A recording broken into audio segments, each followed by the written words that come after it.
la clase anterior, que era de oído y audición. Nos vamos a dedicar a terminar lo que correspondía a oído interno y vía auditiva, que probablemente es lo más complicado de la clase. Vamos a tratar de simplificar algunas cosas para que se entienda, en vista de que tampoco usted maneja información respecto a la configuración interna del tronco del encéfalo o a los núcleos y ese tipo de cosas. Pero la idea es que usted comprenda cómo llega la información, cómo se transduce la señal y cómo un estímulo bioeléctrico comienza a hacer una sensación de aferencia que es registrada por la corteza cerebral. Luego que terminemos nuestra clase, y idealmente vamos a meternos en ojo, más bien en estructuras que son extrínsecas del ojo. Antes de todo esto, yo les quería comentar sobre al recibir un mail haciendo una petición de cambio de prueba, pero no se puede hacer, no es factible de hacer. Ya la prueba es el día miércoles y no podemos hacerlo en otro momento porque no se puede coordinar entre la disponibilidad suya, de los docentes y de sala. Sala es muy difícil de tomar. Siempre se supo, y ustedes vieron el email, siempre se dijo de que esa fecha era tentativa y que iba a ser un día antes o un día después. Normalmente nosotros no tenemos problema en cambiar una prueba, pero algún día hay que decir que no. Así que ahora decimos no, se hace el miércoles, si quiere llega, si quiere no llega, yo le coloco uno. Pero se hace el miércoles y las personas que tienen su seminario lo tienen que hacer como tienen que hacerlo cualquier otro estudiante de medicina. Muchas veces tienen que hacer 2 o 3 evaluaciones el mismo día. Eso es menor, hay mucho tiempo para eso, ha habido mucho tiempo para hacerlo. En teoría, las personas que dan seminario deberían estar preparadas este mismo. Si pueden darlo hoy día mismo, no tienen que esperar hasta el último día. Igualmente, las personas que están estudiando el sistema nervioso, 3 clases ordinarias. 3 clases, chiquillos. 3 plexitos. Son, no es nada. 2 días de estudio. Yo estudiando y todavía me quedan 6. Vamos entonces a hablar de oído interno, ¿ya? Fíjense cómo está la configuración de lo que nosotros habíamos dicho en relación a oído externo y oído medio. Fíjense cómo queda configurado de tal manera desde una visión general, para que cuando nosotros comencemos a hablar de estructuras pequeñitas, usted siga teniendo esta información para saber que el caracol óseo está por anterior y que la estructura vestibular, por ejemplo, utricular o sacular, o los canales semicirculares se encuentran hacia posterior y levemente hacia lateral, dando la configuración del caracol óseo una posición un poquito más hacia medial, que existen unas estructuras que son de comunicación con endocráneo y exocráneo, que son conductos de salida y de entrada de líquido cerebroespinal o del filtrado de líquido cerebroespinal conformando la perilinfa, entrada de perilinfa a través de ese conducto, y una emergencia de la perilinfa para hacer una regulación de los líquidos que se ubican dentro del caracol óseo y más bien del laberinto membranoso, ¿ya? Entonces es importante que veamos el diseño de los huesecillos del oído para saber cómo golpetea esa membrana que se denomina membrana oval hacia el oído interno. El oído interno tiene una configuración ósea y una configuración cartilaginosa. La configuración ósea tiene varias porciones. Yo les voy a decir lo que dicen más bien los textos de manera simplificada para que usted, cuando encuentre este tipo de conceptos, palabras o estructura anatómica, no se pierda. Le van a decir de que existe una configuración ósea que se va a denominar en general lámina de los contornos. ¿Qué es la lámina de los contornos? Es toda la configuración ósea que mantiene el caracol óseo, el órgano vestibular, toda la estructura externa ósea. Esa es la lámina de los contornos. ¿Por qué lo hacen así? Para complicarle la vida, ¿ya? Porque además es difícil de entender si no se la explican de manera simplificada. Todo lo que es periférico, la pared externa del laberinto membranoso, se denomina lámina de los contornos. Además, el centro del caracol óseo, tiene una estructura ósea un poquitito más condensada que se denomina columela o modiolo, ¿ya? Más bien denominado modiolo ahora, ¿ya? Pero se le sigue llamando columela también, el modiolo o la columela. Además existe aquí en esta visión no se ve, pero imagínense que este caracol óseo, que son 2 vueltas y media, en el centro de cada vuelta existe una media lámina ósea, una media rampa ósea, que está dando la vuelta con el contorno óseo. Y esa media vuelta y media lámina que da la vuelta alrededor del caracol óseo se denomina lámina espiral. Lo vamos a ver en otra imagen, pero se lo tiene que imaginar en el centro de esto, una media vuelta, porque esto es cartilaginoso y esto es óseo, pero esto va acompañado con una media vuelta ósea que se denomina lámina espiral. O sea, no es una lámina completa, no es una rampa, es una lámina. Y después tenemos la configuración de la estructura que es vestibular, donde existe una porción sacular, que estamos hablando de los óseos, una porción utricular y las porciones de los canales semicirculares óseos.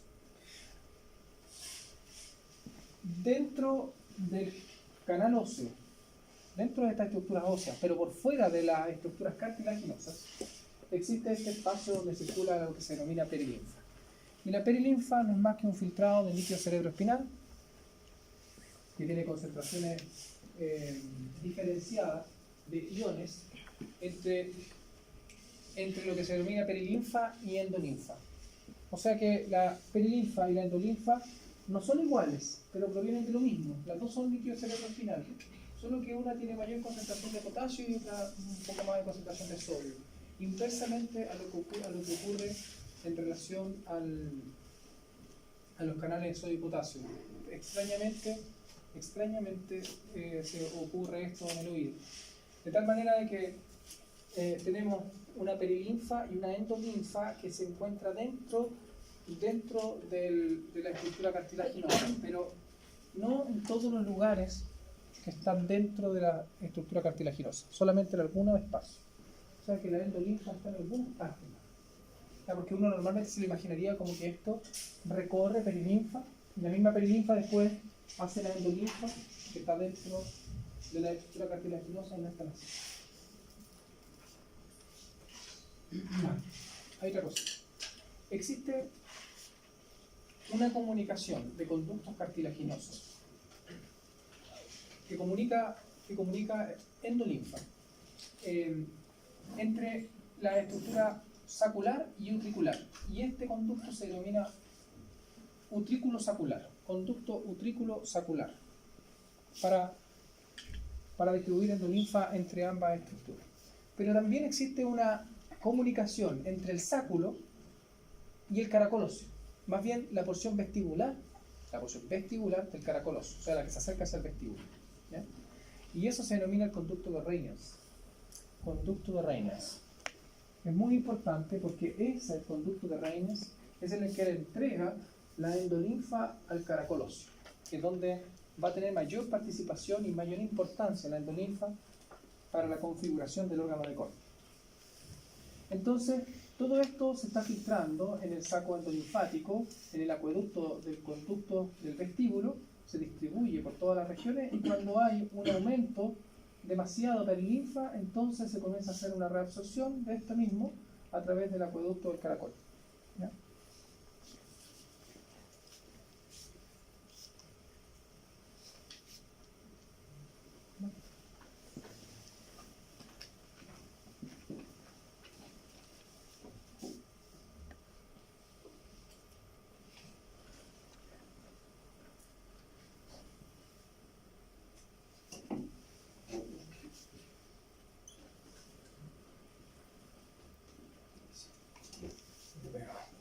Entonces, mantenemos una configuración cartilaginosa que se denomina utrículo, una configuración cartilaginosa que es el sáculo, y canales semicirculares. Todo este aparato es para equilibrio, de distintas formas: equilibrio estático, equilibrio dinámico, equilibrio lineal, o sea, aceleración lineal, cuando usted tiene esa sensación de que, por ejemplo, cierra los ojos, está en un bus, y el bus que está al lado suyo comienza a retroceder y usted piensa que está hablando hacia adelante.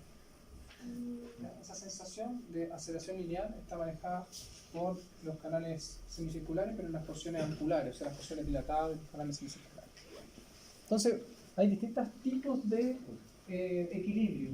Por lo tanto, no pensemos de que el equilibrio es una sensación así sencilla y simple, porque es mucho más compleja de lo que nosotros incluso vamos a ver en el oído, porque no solamente tiene que ver con la porción vestibular del oído. Y fíjense cómo de ambas estructuras, de las porciones utriculares, saculares y los canales semicirculares de los extremos ampulares, nacen estos nervios, que son los nervios vestibulares. Cada uno de esos nervios se va a denominar, dependiendo de dónde se vengan, utricular, sacular, ampular, y después un nervio que se denomina coclear, y que se van a unir para la formación del nervio octavo par. Aquí estamos viendo el oído interno, la configuración interna, pero ósea. Y aquí estamos viendo también las ventanas que daban hacia el oído medio. Por lo tanto, aquí estamos viendo la ventana oval y aquí estamos viendo la ventana coclear. Esta ventana coclear es la que mantenía una membranita que se denomina tímpano secundario. Y esta también tiene una membrana, pero está ocluida ¿por quién? Por el estapedio, ¿cierto? Está ocluida por la base del estapedio. Aquí estamos viendo el conducto del nervio facial, en la segunda porción del conducto del nervio facial, y aquí estamos viendo la primera vuelta del caracol que hacía el promontorio. ¿Ya? Esto era el promontorio. Entonces aquí estamos viendo toda una estructura ósea, y esto se denomina lámina de los contornos. Entonces ahí están unidas, ¿cierto? En una vista desde lateral para poder observar la apertura del foramen oval, el foramen coclear, y cómo existiría una disposición de las estructuras cartilaginosas dentro de la estructura ósea. Ya. Una vez que entendemos eso, comencemos a hablar de la mecánica acústica que existe dentro de las vueltas del caracol óseo. Si nosotros nos imaginamos que este caracol óseo, que son 2 vueltas y media, para otros 2 vueltas y 3 cuartos, si nosotros estiráramos eso y lo hiciéramos un tubo, igual que ahí, el caracol óseo estirado. Esto es así, ¿cierto? Se estiró y quedó para la representación y para el entendimiento en un tubo. Fíjense ustedes que aquí estamos viendo la presencia de la ventana oval, ahí está el estapedio, y ahí estamos viendo la ventana coclear. O sea, todo lo que se presiona aquí, toda la presión que se ejerce a este nivel, que está en una rampa que es superior, finalmente se va a descomponer a través de un espacio que existe en el fondo del caracol óseo, del caracol membranoso, que se denomina helicotrema, y se descompone hacia otra rampa que es inferior, y finalmente la presión se libera a través de esta ventana coclear. ¿Ya?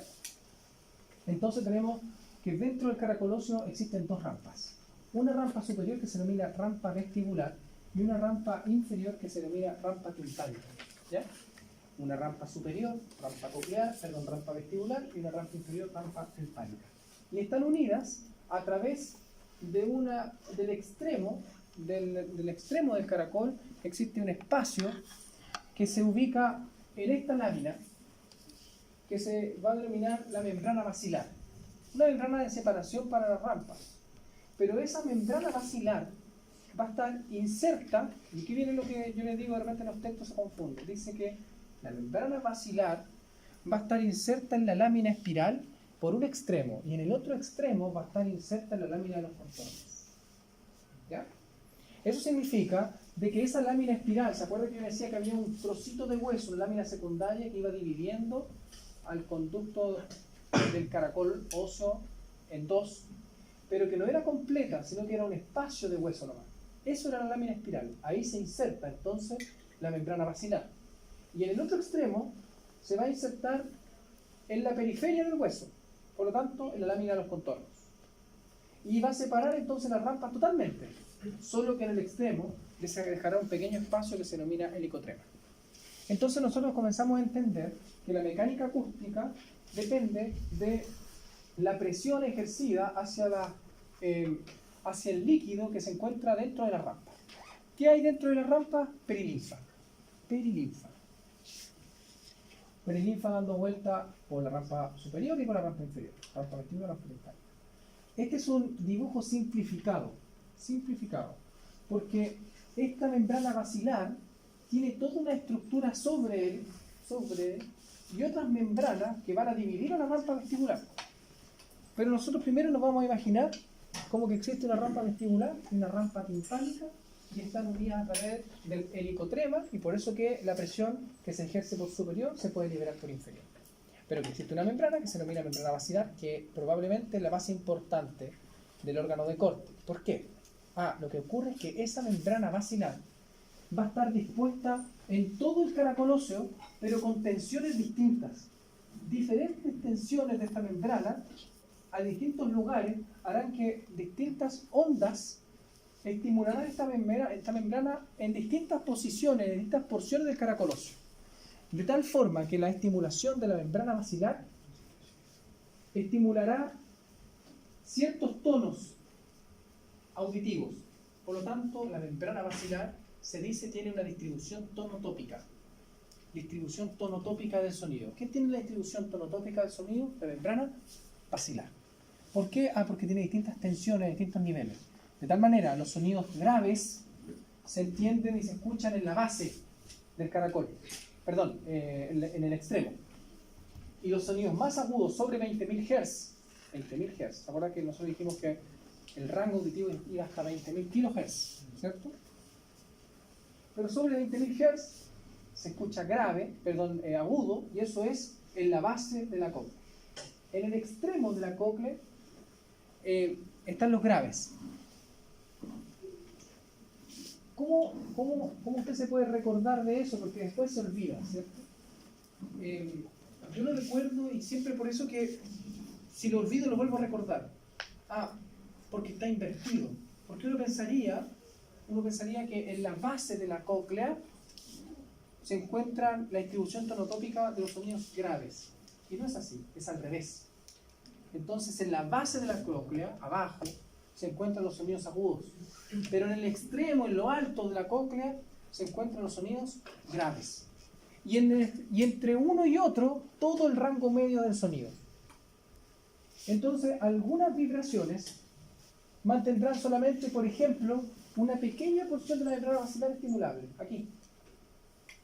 Y cuando se comienza a gritar, solo aquí. De tal forma que no hay una sobreestimulación del nervio auditivo.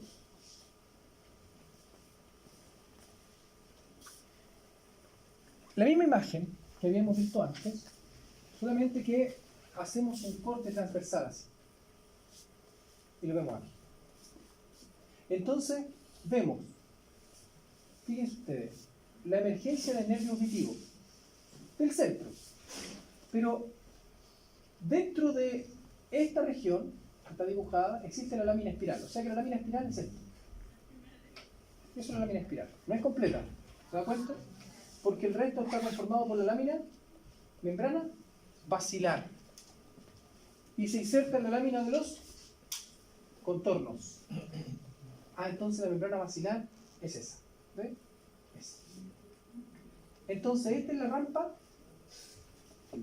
timpánica y esta es la rampa vestibular. Pero se acuerda que yo le dije que era completa, que dentro estaba dividida por otra membrana, una membrana que se denomina de Reissner, y la membrana de Reissner lo que hace es separar la rampa vestibular de un conducto, y ese es el importante, el conducto coclear. El conducto coclear o rampa coclear es este espacio.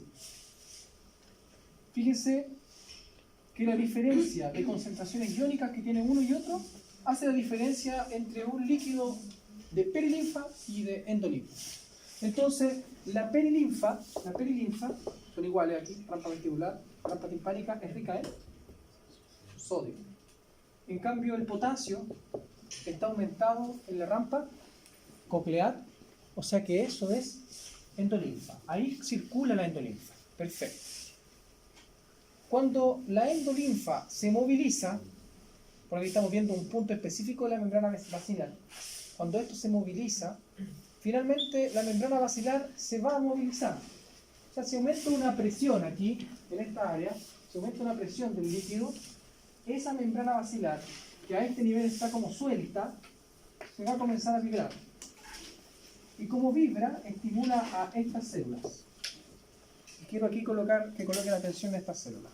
Estas células se denominan células ciliadas externas. Son de 3 a 6.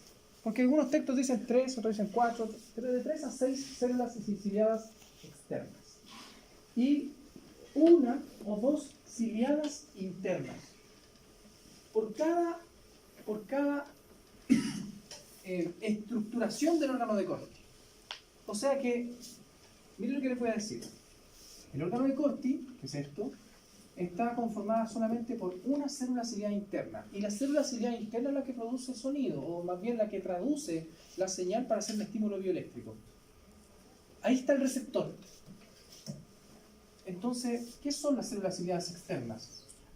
Las células ciliadas externas son como un músculo, son la vía eferente. Y este es un receptor como una vía aferente. O sea que el nervio vestíbulo coclear también tiene vías, es aferente. Nosotros sabemos que la audición es una aferencia. Pero créame, tiene 2 vías eferentes de reflejo. O sea que también vienen vías de vuelta para hacer un reflejo de protección estimulando a estas células. Como son eferentes, es como si fueras un músculo, ¿no? Y efectivamente, estas células tienen la capacidad de hacer una contracción y una rigidez. De tal manera de que si son estimuladas por estas vías eferentes, entonces se colocan rígidas. Y entonces esta membrana, que lo es todo, que se denomina la membrana tectoria, que está paralela a la membrana basilar, si la membrana basilar se moviliza las células ciliadas externas. Si las células ciliadas externas se movilizan, están conectadas a la membrana tectoria. Es como que yo estuviera tomado del techo y yo fuera una célula ciliada externa. Y yo estoy sosteniendo el techo. Si me estimulan, yo movilizo el techo. Y como movilizo el techo estimula unos pequeños cilios que están en contacto, pero no fijos al techo, de la célula ciliada interna. Unos pequeños cilios que están tocando el techo. Entonces yo movilizo el techo y movilizo el cilio. Y eso hace una despolarización de la membrana y produce una estimulación. Y ese es el potencial bioeléctrico del sonido. Por lo tanto, para que yo escuche, estas células ciliadas externas deben estar libres, no estimuladas. Porque si se estimulan y se hace un reflejo de protección, usted comienza a paralizar el cilio de la célula ciliada interna y usted no escucha. Así entonces se produce la agudeza auditiva o la filtración del sonido.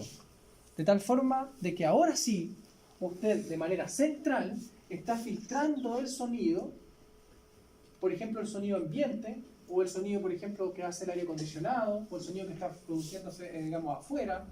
Usted lo filtra para escuchar esto. ¿Qué hace? Todo el sonido ambiente está estimulando las células ciliadas externas. No me interesa, por lo tanto, no se moviliza esto. Pero las frecuencias que están actuando sobre su oído de mi voz, esas sí están estimulando una célula ciliada interna. Hay momentos que incluso uno los puede hacer, por supuesto, consciente. El sonido ambiente muchas veces se elimina de manera inconsciente, ¿no es cierto? Incluso para dormir. Para dormir las vías eferentes de la vía auditiva están súper estimuladas, porque tienen que casi disminuir a lo mínimo la estimulación auditiva. Y eso va a depender de cuán profundo sea una persona para dormir. Personas que quedan así al lado y despiertan. Y otras que usted los puede hasta mover y grita al lado tampoco. Entonces, esas personas que duermen profundamente es que tienen demasiado estimuladas sus células ciliadas externas, por lo tanto esto está filtrado el sonido.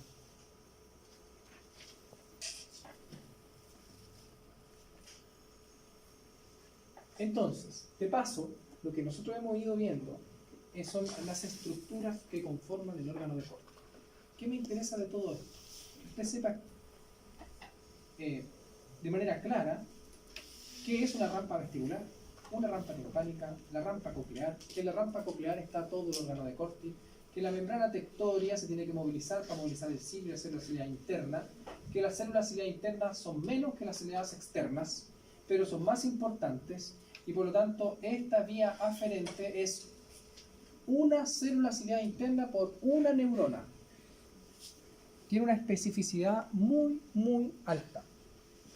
O sea que cada neurona llega a una célula ciliar interna y a cada órgano de Corti. Veamos una un poquito más, menos esquemática y un poquito más real. Rampa vestibular, rampa timpánica, la rampa coclear o conducto coclear está en otro color para demostrar que tiene una concentración distinta, porque esto es endolinfa. Aquí estamos viendo la membrana tectoria, aquí estamos viendo la membrana basilar, aquí estamos viendo las células ciliadas externas, más, ahí dice células de Hansen. Sí, hay un conjunto de células que yo no he nombrado, porque existe un conjunto de células que son estructurales y son de soporte, o son nutricionales, células de Claudius, células de Hansen, células de Deiter, algunas son estructurales para mantener esto, otras son porque a este nivel no hay arterias, tienen que nutrirse de otra manera, porque si no te escucharía el pulso arterial. Entonces hay un conjunto de otro tipo de células que nos vamos a dejar de lado. Pero sí, lo importante son las células más cercanas a la interna, que son las células ciliadas externas. Las células externas, y ahí tenemos una célula ciliada interna. Y fíjense cómo de la célula ciliada interna comienza a salir el nervio. El nervio tiene una expansión una vez que sale y que se denomina ganglio de Corti, o ganglio auditivo, que son los ganglios que se van a formar de el soma de esa neurona que es pseudomonopolar. También ganglio espiral.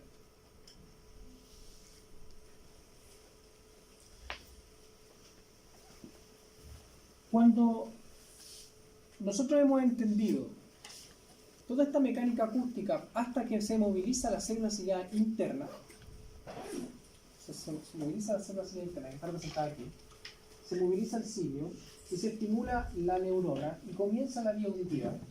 Y la vía auditiva está conformada por esta neurona primera, que es pseudomonopolar, y que se va a ir a dirigir hacia un núcleo del tronco del encéfalo por posterior, que se denominan núcleos cocleares. Núcleos cocleares. Los núcleos cocleares son los núcleos del nervio vestíbulo-coclear.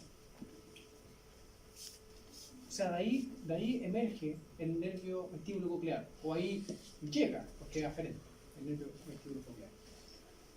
Estos núcleos se ubican en una región que se llama el cuarto ventrículo encefálico. ¿Sabe dónde está? Más o menos.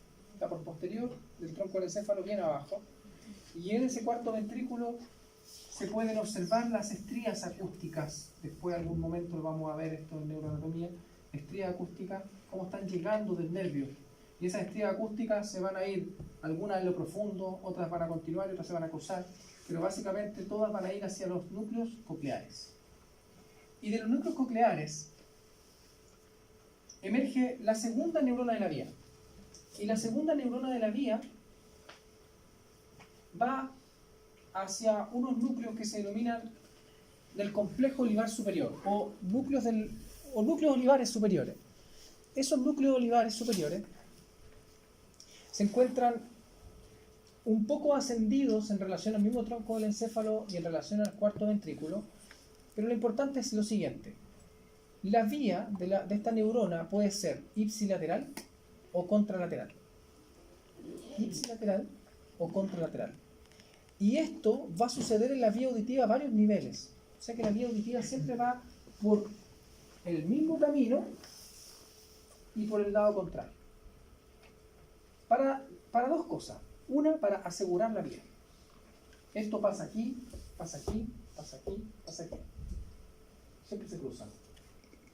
Entonces, de esa manera aseguramos que la vía, si yo tengo un corte aquí, no importa, la vía va por acá. Pero aquí tengo un corte, no importa, la vía va por acá. Y después llega igual acá. Por lo tanto, la sordera de origen central es muy, muy extraña. Cuando una persona es sorda de origen periférico. ¿Qué es lo que se daña? O se daña, para que sea central, se deben dañar los núcleos cocleares, o bien, y lo más común, el nervio. Y más común que el nervio, que puede ser a través de, por ejemplo, un tumor, en su emergencia, porque tiene un área de salida bien compleja, el nervio vestíbulo coclear en el tronco del encéfalo, porque se toca con meninges, y la meninge de repente la rozan y forman unos schwannomas.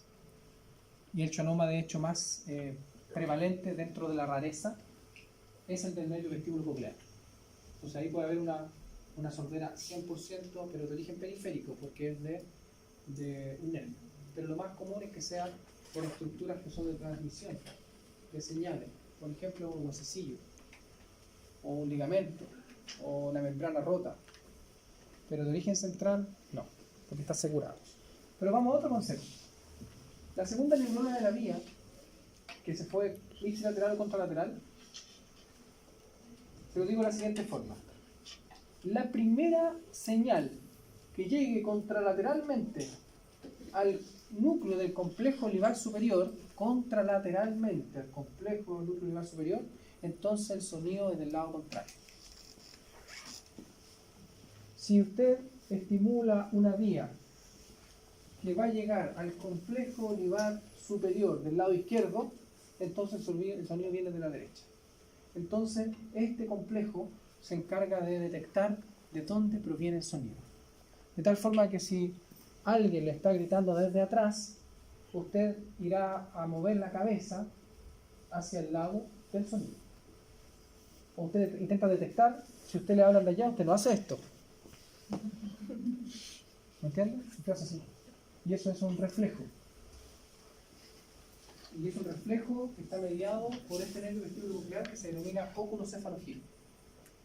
Es un reflejo auditivo. Y ese reflejo está mediado por esto. Por lo tanto, esto detecta el lado del sonido. Pero la vía sigue ascendiendo. Y esta neurona sinapta a nivel de unas estructuras que se denominan los colículos inferiores. Y los colículos inferiores también son núcleos. Si bien es cierto, uno cuando hace la clase de tronco del encéfalo, habla de los colículos superiores, los colículos inferiores, usted los ve blancos, y parece que son estructuras que emergen del tronco del encéfalo. Dentro de esas estructuras que son abultadas, existe un núcleo. Por lo tanto, estos van a los núcleos colículos inferiores. Y luego de los colículos inferiores, va al cuerpo geniculado medial a través de unas estructuras que se denominan brazos conjuntivales que se pueden ver en el tronco del encéfalo, y esto va al tálamo, a un núcleo específico del tálamo, porque el tálamo tiene alrededor de 12 a 15 núcleos detectados, pero a un núcleo específico, ventromedial, y dentro de ese núcleo emerge el axón que pasó por aquí y se va a ir a las cortezas auditivas, que son primarias o secundarias y que se van a ubicar en las cortezas laterales, ¿cierto? En las cortezas que son del lóbulo temporal. Por lo tanto, la vía auditiva está conformada por 3 neuronas y está asegurada por interacciones de núcleos de relevo de información. Todos estos son núcleos de relevo de información que hacen que vaya contralateral y asegure la vía por lado y lado. Ahora, ese es como un resumen malo de lo que hacen, porque no es que hagan eso. Cada núcleo de relevo es para una cosa específica. No nos vamos a meter en eso, pero el núcleo, por ejemplo, el colículo inferior está al lado del colículo superior que están aquí. Y los colículos superiores son estimulación visual, son núcleos de relevo de información visual. Por lo tanto, estos tienen conexiones, tienen neuronas conectadas. Entonces esto hace parte del reflejo óculo-cefalogiro, porque se mete a la vía visual para interactuar con nervios del tronco del encéfalo como el óculo motor, por ejemplo, para que usted mueva los ojos hacia un lugar específico. Por lo tanto, los núcleos de relevo de información de la vía son estructuras importantes para poder integrar la vía auditiva a otros niveles.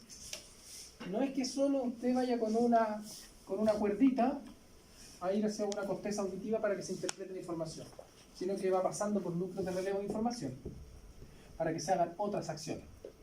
Y lo otro que yo quiero que sepa, desde ya, porque alguna vez se lo van a nombrar, es que la interacción entre los núcleos cocleares y el complejo olivar superior,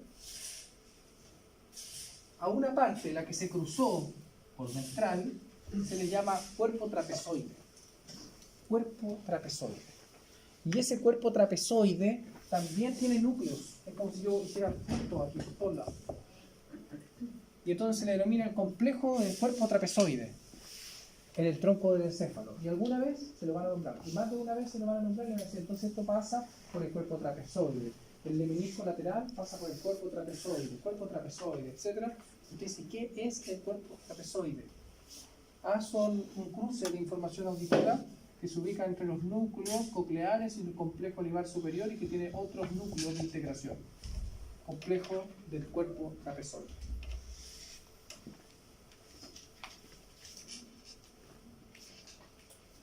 Esto es un esquema un poquitito más detallado de lo que nosotros estábamos hablando.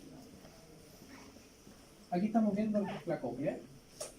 Fíjese cómo se conforma el nervio. O sea, cada una de estas estructuras van a ser el órgano de Corti, van a emerger como un nervio que va a ir hacia un área específica, fíjense ahí, un área específica del cuarto ventrículo, que son los núcleos cocleares. Estos núcleos cocleares, fíjense, tienen vías por ipsilateral, vías contralaterales. Acá estamos viendo los núcleos del complejo livar superior, pero aquí estamos viendo los núcleos, esos son núcleos del cuerpo trapezoide, ¿ya? Que habíamos dicho. Núcleo del cuerpo trapezoide, complejo livar superior. Aquí entonces estamos viendo el cuerpo trapezoide y aquí estamos viendo el colículo inferior. Aquí estamos viendo los brazos conjuntivales y esto es el cuerpo geniculado medial, el tálamo. Y aquí está el tálamo. Y ahí sigue la vía. Y esa vía va por una estructura blanca que se denomina el brazo posterior de la cápsula interna. ¿Se acuerdan de lo que era una cápsula? Sí. Entonces va en el brazo posterior de la cápsula interna por la estructura blanca, porque estos son axones y las axones están conformando la estructura blanca, y va a ir a la corteza auditiva primaria y secundaria que se ubica en el lóbulo temporal. ¿Ya?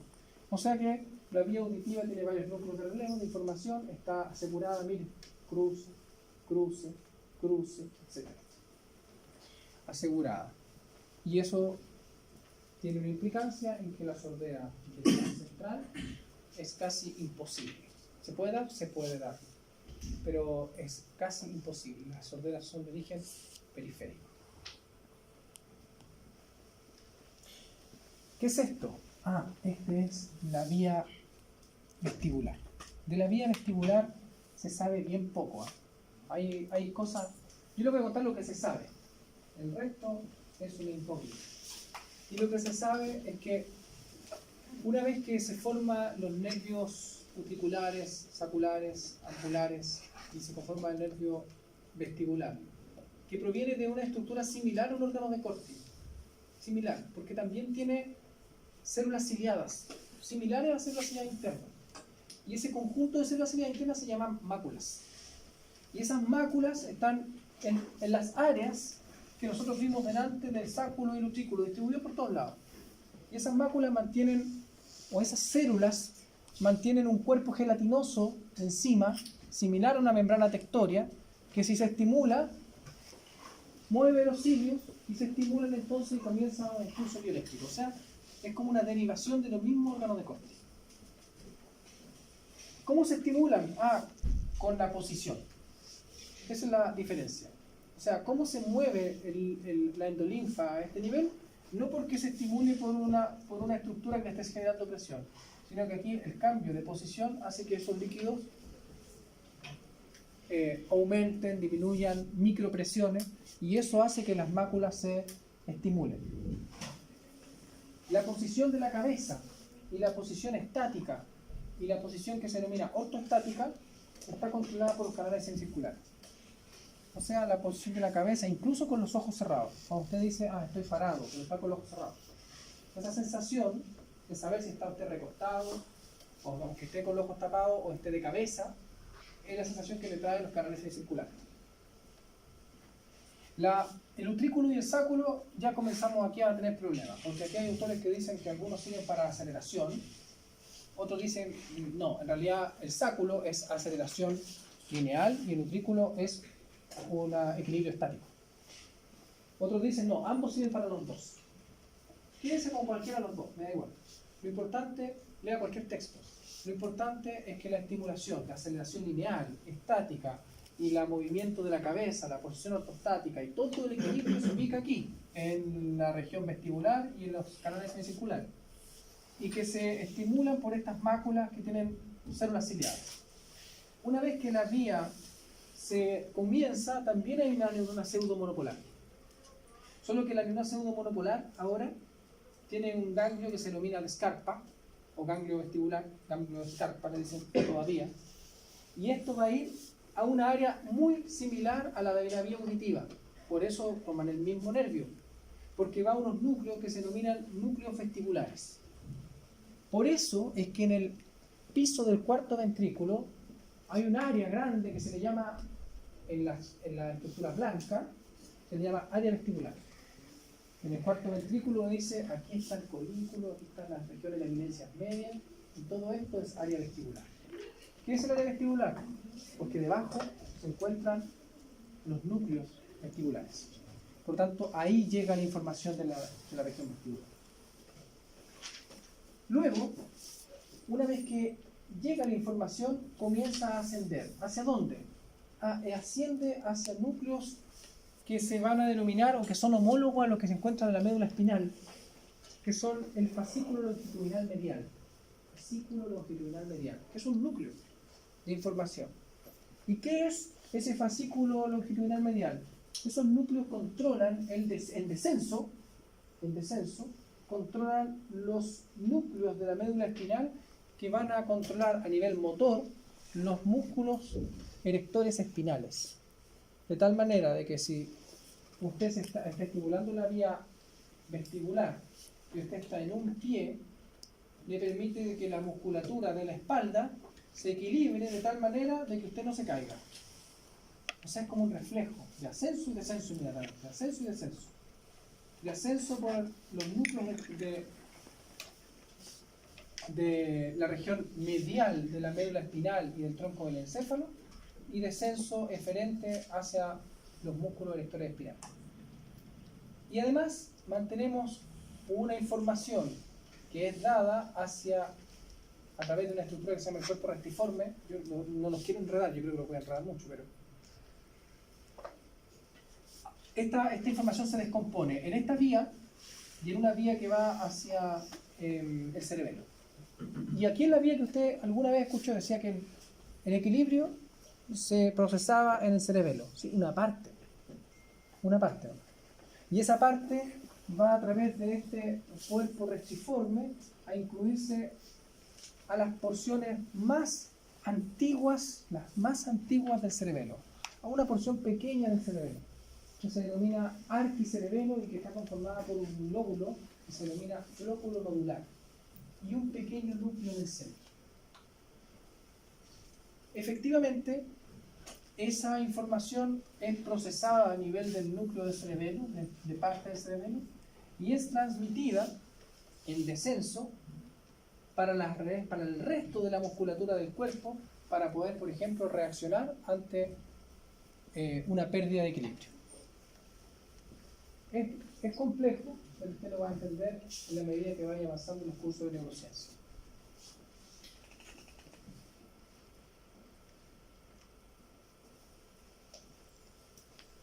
Hueso temporal abierto. Aquí estamos viendo entonces las estructuras que nosotros habíamos analizado, ¿cierto? ¿Qué está representando esto? ¿Arteria? Meningia media. Y mire, ¿qué está representando ese? El tensor del tímpano. El tensor del tímpano. ¿Y eso?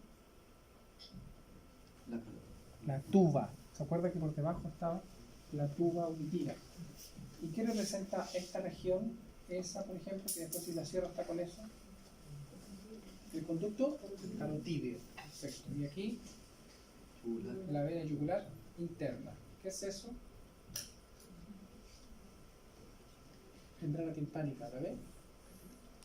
Membrana timpánica, pegadita a ese huesecillo, al malleus, al mango del malleus. Ahí está el impulso, ¿cierto? Acá está el aditus adantrum y el antromastoideo, todo eso. Y ahí se puede ver el receso epitimpánico. Por lo tanto, y acá estamos viendo, bueno, los canales semicirculares, óseos. Aquí estamos viendo parte del recorrido nerviofacial, por eso que va a ser en amarillo, conducto nerviofacial. Y ahí estamos viendo el promontorio. le sugiero que esta imagen usted la vaya a ver después de que haya estudiado todo ello en el Macmillan, ¿ya? Para que entienda la relación. Macmillan. Y acá también. Mire cómo se pueden ver algunas estructuras. ¿Qué será eso? El caracoloso. Este es el caracoloso. Y aquí estamos viendo las rampas. Esas son las rampas que nosotros habíamos visto. Y aquí estamos viendo los huesecillos. El malleus, el incus, el stapes, la platina. Y ahí estamos viendo el nervio, borda del tímpano. Y todo esto es tuba. Tuba. Y entonces eso es membrana timpánica. Esto es caja timpánica. Y acá estamos viendo los canales semicirculares en parafila. ¿Por qué le muestro esto? Es que esto es muy distinto a lo que nosotros habíamos visto como la caja del tímpano, con 6 paredes, muy distinto. ¿Cómo es la única forma en que usted lo puede relacionar? Ustedes deben saberse muy bien todo para atrás, para poder saber, por ejemplo, de que este es el canal semicircular anterior. Y que solo viendo por la relación, usted diga, ah, esto es el canal semicircular lateral, porque esto va en relación al promontorio.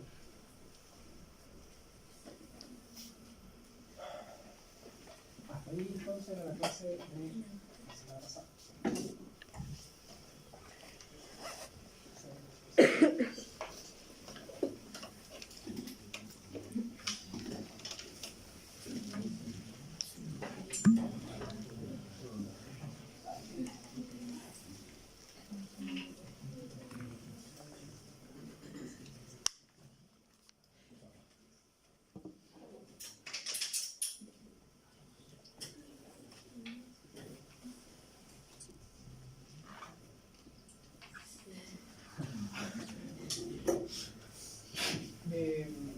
Que descansen un minutito, conversen aquí mismo para que se distraigan y nos vamos con eso.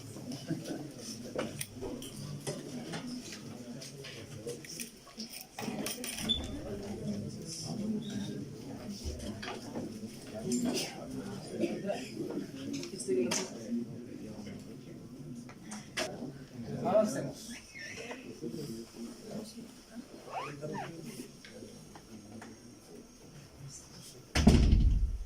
Vamos a analizar entonces los anexos del bulbo ocular.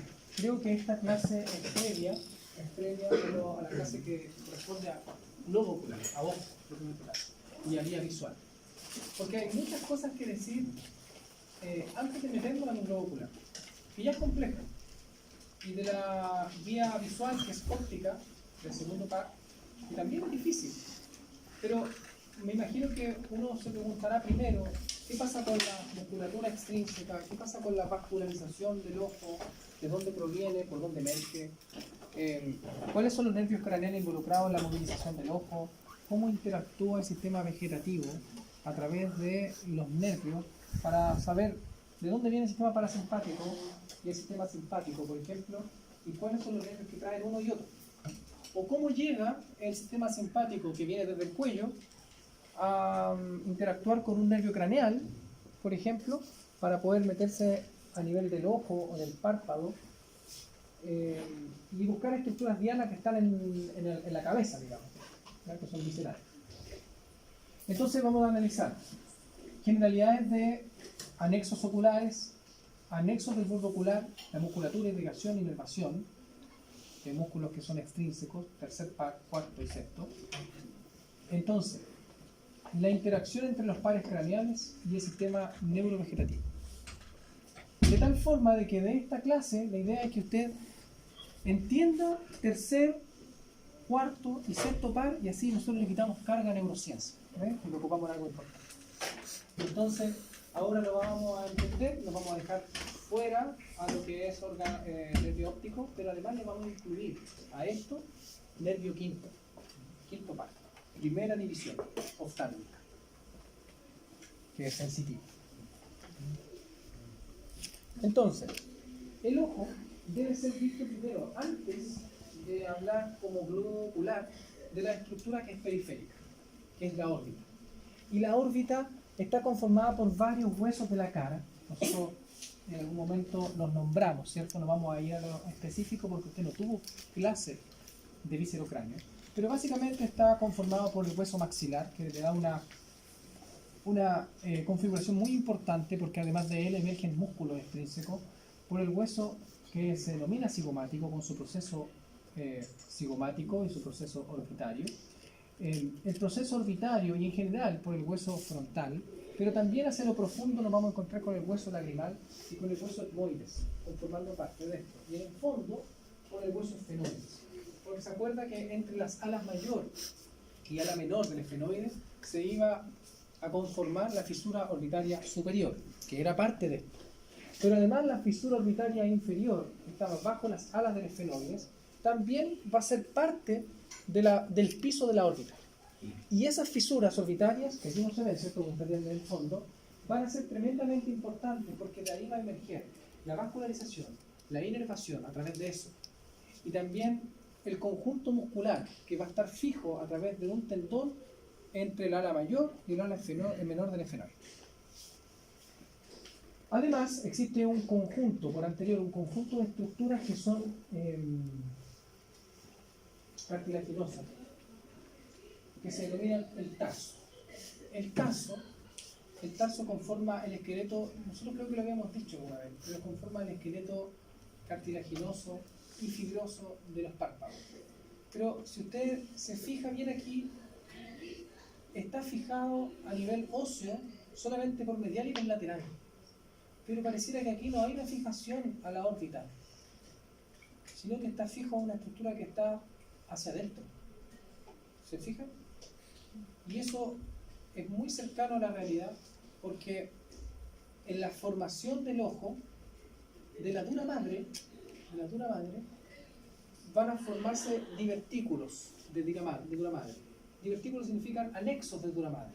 Entre esos, ¿se acuerda? Yo le hablé de los senos venosos de la dura madre, que no era una vena, sino que era un divertículo que hacía una expansión y por ahí corría sangre. Seno venoso. O un cavum, como el cavum trigeminal, que es un estuche para guardar un ganglio. Perfecto. Como que las meninges son muy nobles porque entregan estructuras que son anexas a ellas para poder resolver un problema. Y aquí resuelven otro, porque a través de estas mismas fisuras del fondo de ojo, en la embriología se divide parte de las meninges y lanzan parte de la dura madre para poder estar pegadas a la órbita por la periferia y formará como un estuche para todas las estructuras que vayan a estar dentro de la órbita. Y se denomina periórbita. Y la periórbita finalmente se termina insertando en el margen de la órbita, pero además sirve de sustento para la conformación de los tarsos. O sea que el tarso del ojo está inserto básicamente en la periórbita. Eso significa de que si yo hago una cirugía debajo del párpado, puedo meter una cuchareta aquí y sacar todo el globo ocular con todas las estructuras anexas, dejando indemne el tejido óseo. Porque existe un tejido de dura madre que se llama periórbita que lo está sustentando todo.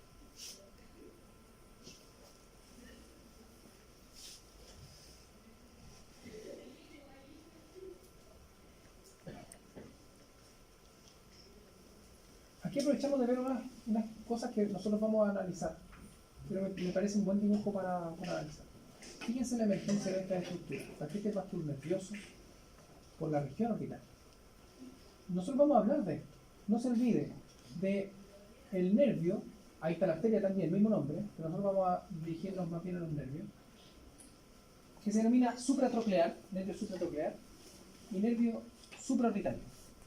¿Se acuerdan las muescas que hacían y los pequeños forámenes que tenía a este nivel cuando analizamos puntos cefalométricos palpables? ¿Se acuerda de eso? Primera interrogación de por favor. Bueno, aquí están dos nervios importantes, supratroclear, supraorbitario, y ambos emergen del mismo nervio, que es el nervio frontal. Y el nervio frontal emerge del nervio oftálmico, y el nervio oftálmico es la primera división del nervio trigémino. O sea, estamos viendo inervación sensitiva, porque nosotros entendemos que el nervio trigémino es sensitivo, inervación sensitiva que pasó por dentro del ojo o por la periferia del ojo, pero en los anexos, y finalmente terminó dando inervación sensitiva en las regiones supraorbitaria y supraorbitaria. Y aquí estamos viendo el nervio infraorbitario. Y ese nervio infraorbitario también es del trigémino, pero ese nervio infraorbitario es una vía sensitiva que da a nivel del labio superior y parte de la nariz, del ala de la nariz, y se mete a través del foramen infraorbitario, y entonces va en búsqueda de una fosa que se denomina pericopalatina, y ahí hay un ganglio parasimpático pericopalatino, y después se emerge eso por el foramen redondo mayor para formar el nervio maxilar, segunda división del nervio trigémino.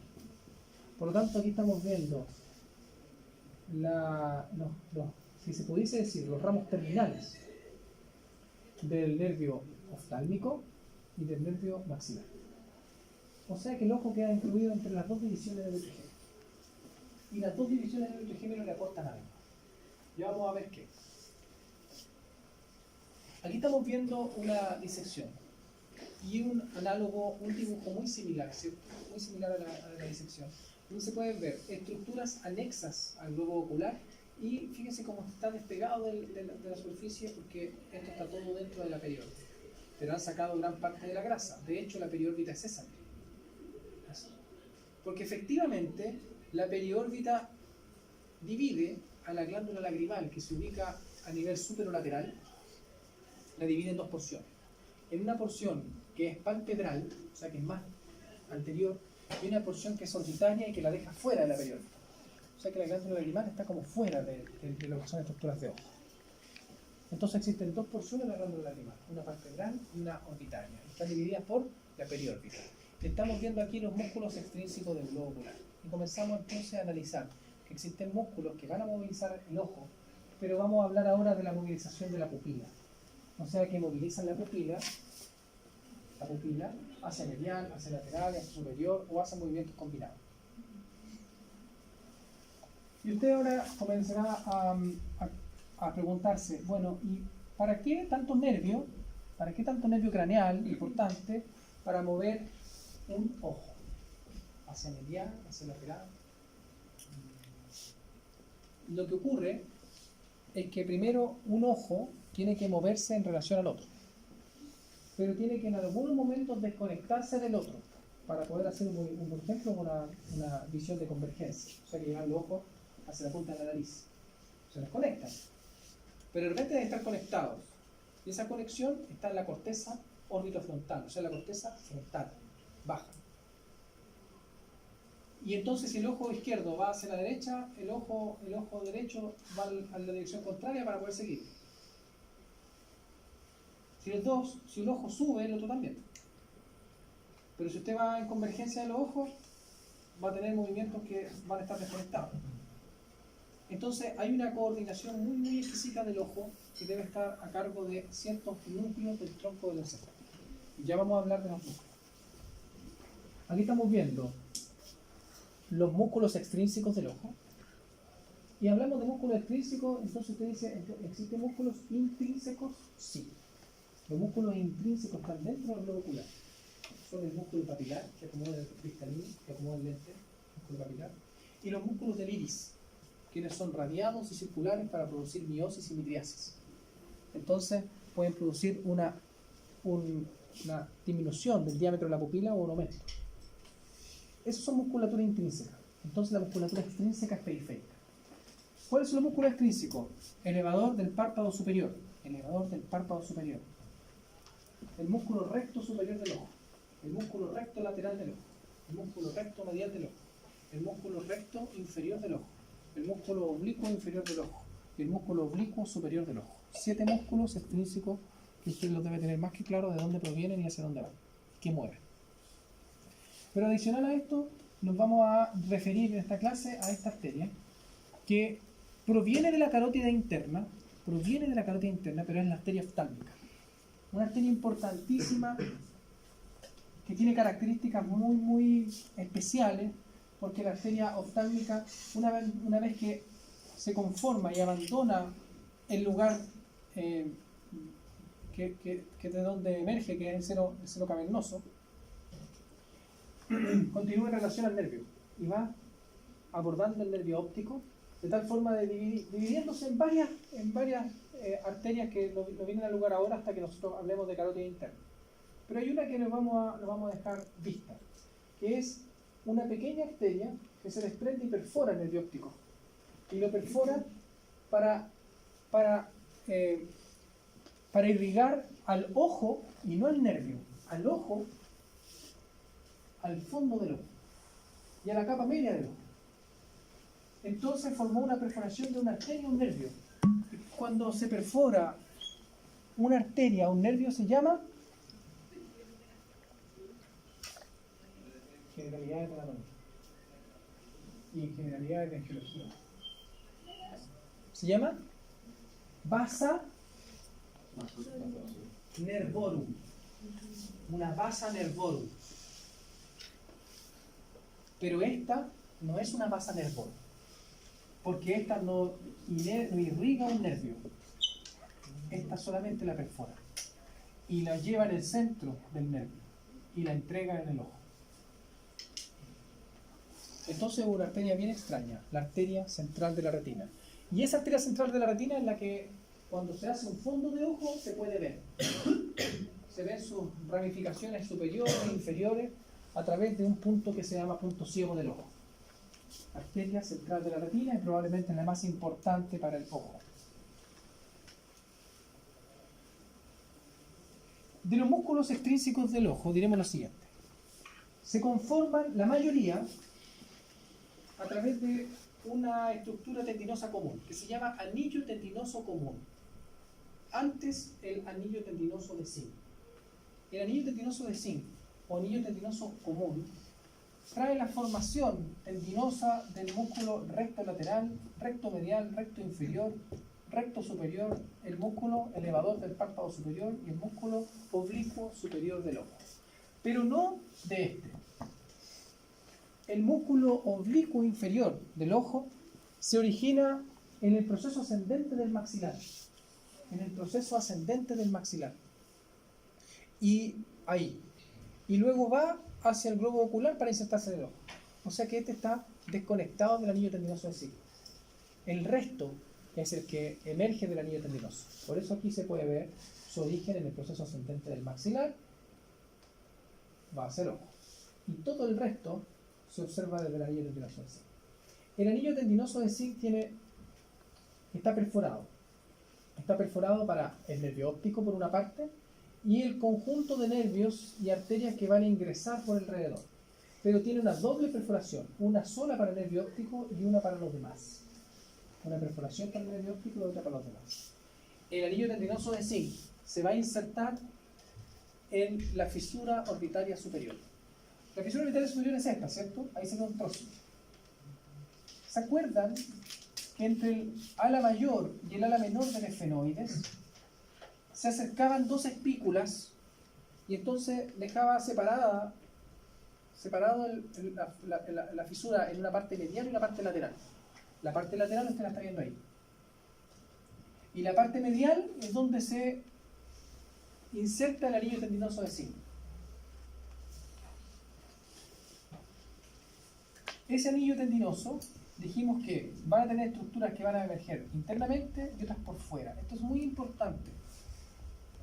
Usted debe saber cuáles son las estructuras neurovasculares que emergen fuera del anillo tendinoso de zinc y cuáles están dentro, porque eso después va a tener una lógica para su territorio de inervación o vascularización. Entonces, no todo viene del anillo tendinoso de zinc. Después lo vamos a ver y lo vamos a retomar. Músculos extrínsecos. Aquí estamos viendo el músculo elevador del párpado superior. ¿Qué hace el músculo elevador del párpado superior? Lo eleva. Bueno, pero el párpado no estaba controlado por el nervio facial. ¿O no? No había un músculo orbicular del ojo, porción palpebral, y ese no es nervio facial y además es consciente, ¿cierto? Se hace consciente, porque esa es la vida del músculo de la mímica. Pero es que el músculo, o más bien el párpado, debe tener un estado de semiconsciencia, porque no estamos parpadeando. Por lo tanto, el estado de inconsciencia lo proporciona la inervación dada hacia ese músculo que es el elevador de San Sebastián. Y de hecho, la inervación de ese es del nervio oculomotor. Es del oculomotor. Tenemos el recto superior del ojo. El recto superior del ojo lleva la pupila hacia superior. El recto lateral hacia lateral. El recto medial hacia medial. El músculo recto inferior, la pupila hacia inferior. El tema está en los músculos oblicuos. El músculo oblicuo superior, mira, ahí está. El músculo oblicuo superior, primero, tiene una condición bien extraña porque existe una pequeña tróclea que se ubica en el margen más medial superior de la órbita, donde se refleja el tendón. De tal manera de que va a incluirse, va a insertarse en el ojo, pero el ojo se va a dividir en dos porciones. Una porción superior que se llama polo superior y un polo inferior. Este músculo termina insertándose en el polo inferior del ojo, por posterior. O sea que es bien largo, hasta acá. Y cuando el oblicuo superior actúa, la pupila se va a posicionar hacia inferior y hacia lateral. O sea que la pupila va a ir hacia inferolateral en la acción del oblicuo superior. Cuando el oblicuo inferior, porque el ojo se gira, cuando el músculo oblicuo inferior actúa, este viene dado desde medial, la tracción, desde su origen, el ojo gira y se posiciona hacia superior la pupila y hacia lateral. ¿Se lo imaginan el movimiento? Entonces el oblicuo inferior lleva la pupila en posición superolateral. Y el oblicuo, dije el oblicuo inferior. El oblicuo inferior superolateral. El oblicuo superior inferolateral. Están cruzados.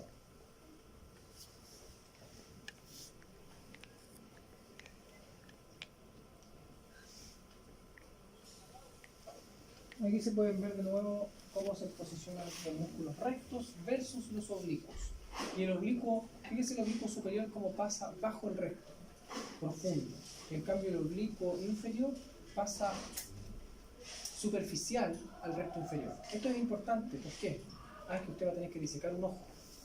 Entonces va a tener que darse cuenta cuál es el oblicuo superior y cuál es el oblicuo inferior. Y uno de los rasgos para poder identificarlo es esto. Cuál pasa profundo y cuál pasa superficial a los músculos rectos. Cuando ocupa el oblicuo de un ojo, ¿qué hace el otro ojo para coordinarse? Lo acompaña. Pero Si hace un oblicuo superior, el otro actúa con los rectos. entre rectos y oblicuo inferior, a través de un núcleo de coordinación. Porque usted se tiene que dar cuenta de que los núcleos de los nervios, no quiero meterlo todavía en esto, pero los núcleos de los nervios oculomotores son por lado y lado, ¿cierto? Por lo tanto, están como descoordinados uno de otro. Pero en un núcleo, que se llama núcleo de Perlia, sirve solamente para coordinar de que cuando un ojo vaya, por ejemplo, hacia superolateral, el otro vaya hacia medial y superior. De esa manera quedan coordinados.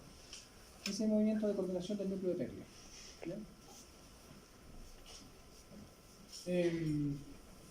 Aquí estamos viendo de manera topográfica cómo se vería la musculatura extrínseca del ojo, porque finalmente la periórbita que se ve aquí, y aquí se ve una porción de la glándula lagrimal, la otra está por fuera, se puede ver que está relleno con grasa, ¿cierto? En una visión así topográfica, ¿cuál es ese músculo? Oblicuo superior. ¿Y ese? Recto superior. Recto superior. ¿Y ese? Recto atrás, recto medial, recto inferior. Fíjense ahí cómo se observa la arteria central de la retina. Ahí está, la arteria central de la retina. La arteria oftálmica. Los nervios. Mire, ese nervio es el abducens, sexto par. Y ahí estamos viendo el nervio oculomotor. Pero el nervio oculomotor tiene varios ramos. Ahí hay otro. Ahí hay otro. El nervio oculomotor es el más amplio. Y ahí estamos viendo el músculo oblicuo superior del ojo. Aquí, ¿qué es lo que estamos viendo? La emergencia de las estructuras neurovasculares a través del anillo tendinoso de Zinc.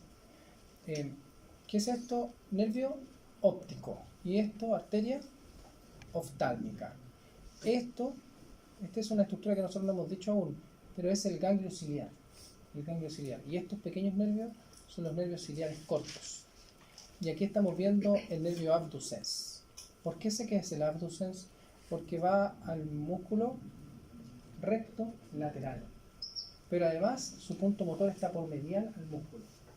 Por lo tanto, ese no cabe duda. Es el músculo en cuestión. Acá estamos viendo el ramo superior del nervio oculomotor. Y aquí estamos viendo los ramos inferiores del oculomotor. ¿Qué nos falta observar? El nervio cuarto, el patético. Porque el patético, su punto motor está sobre el músculo elevador del párpado superior y después llega por sobre el oblicuo superior. Por tanto, ahí no lo vemos. Y como llega tan arriba, entonces este es uno de los nervios que pasa fuera del anillo tendinoso del cielo, el oculomotor.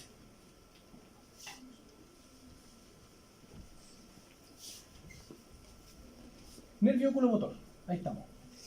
El nervio oculomotor, o tercer par craneal, estamos viendo su emergencia a través del anillo tendinoso. Fíjense que pasa por dentro del anillo tendinoso en sí. Es el nervio extrínseco más voluminoso, el nervio para los músculos extrínsecos más voluminoso entre los tres, entre el oculomotor, el troclear y el abducens. Su territorio de inervación es más amplio, porque este va hacia el músculo elevador del párpado superior, recto inferior y el oblicuo inferior, y también para el recto medial. Y tiene una división en ramos que son superiores y el ramo inferior. El ramo inferior es el más importante porque este trae la inervación parasimpática hacia el ganglio ciliar. ¿Se acuerda que nosotros decíamos que los ganglios parasimpáticos están cerca del órgano efector? Bueno, aquí tenemos un ganglio que se llama ciliar, o también se denomina oftálmico, que está a nivel del globo ocular, entonces parasimpático. Y esa inervación parasimpática, ¿qué la trae? El oculomotor. Entonces, ¿el núcleo del oculomotor es parasimpático? No. No. Los núcleos motores del ojo no son parasimpáticos. No. A nivel de los núcleos oculomotores existe otro núcleo, que hablábamos recién, que se llama eperlia, que está en el centro. Y ese coordina los movimientos de los otros. Por lo tanto, el núcleo de eperlia tiene que estar coordinando al nervio que da mayor territorio de inervación. No puede ir a coordinar a los al troclear, porque da inervación a un músculo. Para eso existe otro tipo de coordinación, que es más sencilla, y vamos a ver. Por lo tanto, el núcleo de Perlia se encuentra en el tronco encefálico coordinando los núcleos oculomotores. Pero además hay un núcleo que se lo va a escuchar, lo va a leer, que se denomina núcleo accesorio. Ahora, núcleo accesorio del oculomotor. O sea, existe un núcleo que es del oculomotor, que es motor para todos esos músculos, un núcleo de Perlia, que es de integración para que un ojo vaya en relación al otro, y un núcleo accesorio del oculomotor, y ese núcleo accesorio es parasimpático. Ahí tenemos uno de los núcleos parasimpáticos que decíamos, el sistema parasimpático es cráneo-sacro. A nivel craneal está a nivel de algunos núcleos de los nervios craneales. Uno de ellos es el núcleo accesorio, también llamado de Edinger-Wispan. Entonces tenemos un núcleo accesorio de Edinger-Wispan, quien es parasimpático y deja inervación, que la trae por aquí, que la trae hacia los ramos inferiores y los deja a nivel del ganglio ciliar. El ganglio ciliar, ahí no se ve, pero tiene tres entradas. Una parasimpática, una simpática y una sensitiva. No dos. Ahí hay dos. Digamos que una de estas es parasimpática. La otra es simpática. Y si es simpática, ¿hace conexión en este ganglio? No. Pasa de largo. Lo ocupa. Pasa de largo. Y esa inervación simpática viene del cuello. De otro lado. Y la parasimpática, la parasimpática viene del Edinger-Wispan. Solamente la inervación parasimpática está en el ramo inferior. No está acá. No está en el ramo superior. Acá. ¿Y inervación parasimpática para qué? para que a través de esos ramos, que se denominan nervios ciliares cortos, esos nervios ciliares cortos perforan la esclera del ojo y se meten al ojo. Y entonces le hacen inervación al músculo papilar, entonces producen la acomodación del lente. Y le dan una inervación a los músculos que son del iris y producen una miosis, o sea, que una contracción de la pupila. Miosis. Controlan entonces el sistema importante dentro del ojo, el sistema parasimpático. ¿Y qué es lo que hace la inervación simpática? Midriasis.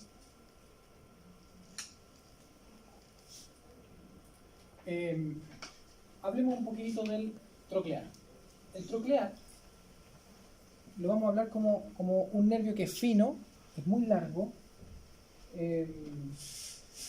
Su recorrido es bien complicado, pero lo importante es que emerge por la fisura biliar superior, pero por fuera del anillo tendinoso del zinc hacia abajo. Y este va en búsqueda de las estructuras más superficiales, ¿se acuerda? Perdón, más superiores. ¿Se acuerda que dijimos que iba sobre el elevador del párpado superior, pero iba en búsqueda de el músculo oblicuo superior por su punto motor que estaba por encima? Entonces es difícil de observar el nervio, pero este es un nervio motor simple. Motor simple. Eso significa que su núcleo es motor. Núcleo, motor. Pero tiene una característica muy particular. Va a un músculo que es complejo de organizar, ¿cierto? Porque el músculo oblicuo superior tiene un movimiento complicado. Lleva el ojo hacia inferior y hacia lateral, haciendo una rotación. Y tiene que estar coordinado con el otro. Entonces, su ubicación en el tronco encefálico es bien estratégica. Este nervio emerge por detrás del tronco del encéfalo, el único. Todos los otros emergen por delante. Este emerge por detrás del tronco del encéfalo y emerge casi pegado por detrás, los dos. De hecho, sus núcleos están tan juntos que se cruzan. Y toda la inervación al músculo oblicuo superior del ojo está cruzada. O sea que la inervación del oblicuo superior del lado izquierdo viene del lado derecho, del núcleo del lado derecho. Eso viene cruzada y coordinada por dos núcleos motores simples que están por detrás. De esa manera se coordina el movimiento del oblicuo superior del ojo con otros núcleos del tronco del encéfalo. Nervio abducens. El motor ocular externo, o nervio abducente, lleva el ojo o la pupila hacia lateral. Es un nervio que, dijimos, su punto motor está por medial, es sencillo de observar cuando se hace una disección de ojo, y este es un nervio que es bien luchador. ¿Por qué digo luchador? Porque existe una coordinación de estabilización del ojo que está dado entre la competencia del nervio abducens contra este nervio, que es este David y este Goliat. Este lleva un músculo, este lleva casi todos. Es gigante. Pero en algunos casos, este músculo es muy potente. El motor ocular externo es más potente que los otros. Claro que todos juntos llegan a estabilizar la pupila en el centro. Pero hay un momento en cual, por hipofunción muscular o por alguna alteración nerviosa, pero siempre periférica, la batalla entre los dos es ganada por él. Y cuando es ganada por él, entonces el ojo se desvía hacia lateral. Estrabismo. Por lo tanto, el estrabismo, ¿qué es? Que un ojo va hacia lateral por hipofunción del nervio oculomotor. ¿Cómo hago para parar el estrabismo? Tengo que hacer que el ojo vaya hacia dónde? Hacia medial. ¿Qué hace el optometrista? Le coloca un lápiz, o un dedo, o una figurita, y le dice, ensaye todos los días, y mire esto, y vaya hacia el centro. ¿Por qué? Porque esto sigue siendo musculatura estriada. Y esto sigue siendo un sistema nervioso periférico. ¿Se puede modificar? Sí. ¿Se puede entrenar la musculatura? Sí. ¿Puede ganar la batalla? ¿O equilibrarla? Sí. Entonces la solución del estrabismo es entrenamiento. Ahora, puede ocurrir lo contrario también, ¿ya? Que existe una lesión del abducens a nivel central, lo que sea, y que finalmente el ojo vaya hacia medial. Y eso se observa muchas veces en tumores del tronco del encéfalo a nivel del cuarto ventrículo. Y entonces, por ejemplo, una persona tiene un ojo centrado y el ojo hacia la piel. Eso es extraño, ¿no? Eso claramente habla de un problema, por ejemplo, a nivel central. Y uno debe pensar en ese tipo de cosas. ¿De dónde proviene este nervio? Este nervio emerge por una fosita que se llama fosita suprapiramidal del tronco del encéfalo, pero viene de lo más profundo del tronco del encéfalo, casi de la región posterior, también del cuarto ventrículo, pero no emerge hacia el cuarto ventrículo, podría emerger por posterior como el troclear. No, va por lo profundo y emerge hacia anterior.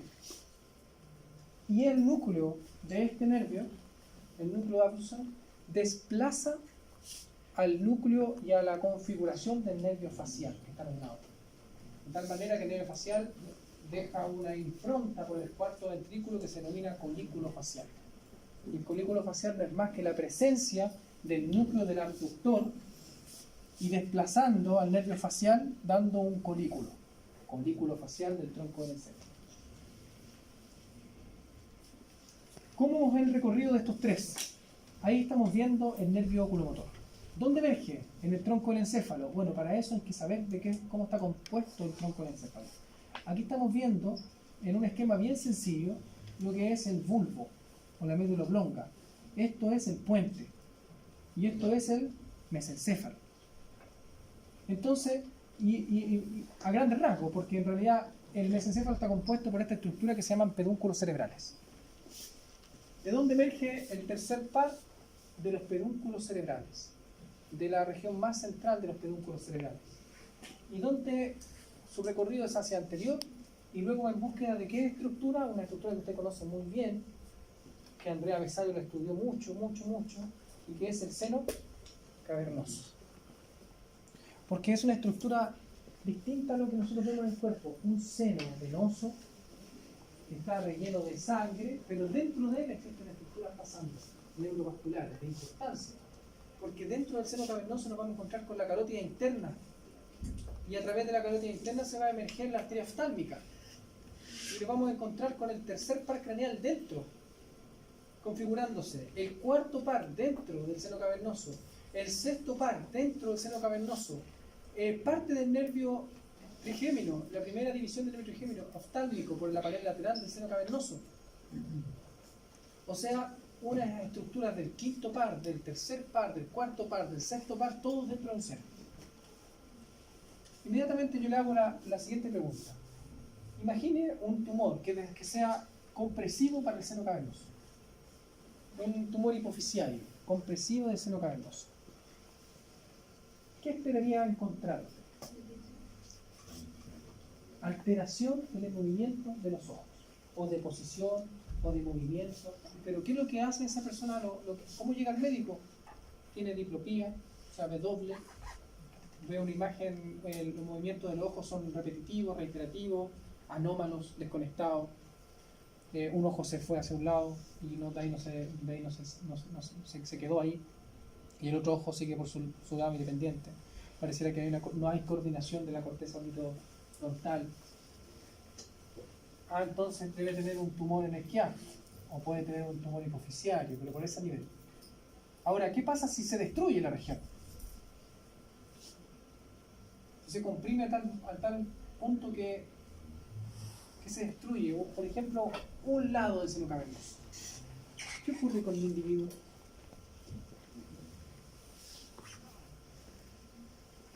¿Cree usted? Puede morir el ojo. Claro, no puede morir, pero porque está muerto. Porque lo que pasa es que la carótida interna se comprime y necrosa todo el territorio de irrigación que lleva, y es todo el cerebro.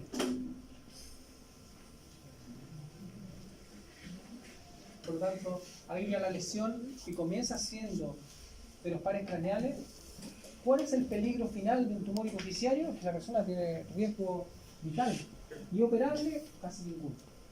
¿Qué es lo que hay que hacer? Observar. Que cada 3 años ver si ha crecido o no ha crecido. Si ha crecido, mala suerte. Si creció, mala suerte. Si no ha crecido, buena suerte. Pero no es más que eso lo hace el médico, pero no operable. Entonces, el seno cavernoso como estructura anatómica es extremadamente importante. estamos hablando solamente de las estructuras anatómicas que tiene dentro, ni siquiera hemos visto de dónde proviene la sangre, el territorio de retorno venoso que llega ahí. Antes de eso. El recorrido por el seno cavernoso es que el nervio oculomotor lo perfora por el techo. Y una vez que lo perfora por el techo se divide en su ramo superior y ramo inferior a nivel de la pared lateral del seno cavernoso. El nervio troclear, mire, viene por posterior. ¿Se acuerda que dijimos que emergía por posterior? A nivel de unos frenos, una membranita que se llama freno del velo medular superior, o de Biases, y que tiene los núcleos puestos atrás, base anterior, perfora entre la pared posterior y la pared superior, pero siempre detrás del oculomotor, y se mete dentro del seno cavernoso para ir en búsqueda por la pared lateral de la fisura orbitaria superior. Y el nervio oftálmico emerge del trigémino como primera división y lo perfora por la pared lateral y sigue por la pared lateral dividiéndose en sus tres ramos importantes: el ramo lagrimal, el ramo frontal y el ramo nasociliar. De los tres, el más importante es el nasociliar, porque tiene más territorio de inervación. Los tres nervios sensitivos, por lo tanto la inervación sensitiva al ojo está a cargo del nervio nasociliar, sobre todo la glándula lagrimal del nervio lagrimal, y de la región de la periórbita y de la región frontal del nervio frontal. ¿Ya? O sea que tres nervios derivados del nervio oftálmico van a dar sensibilidad a toda la región de la periórbita, estructura anexa y globo ocular.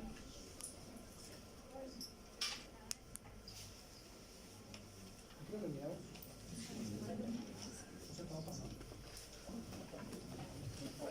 Continuamos entonces el día lunes.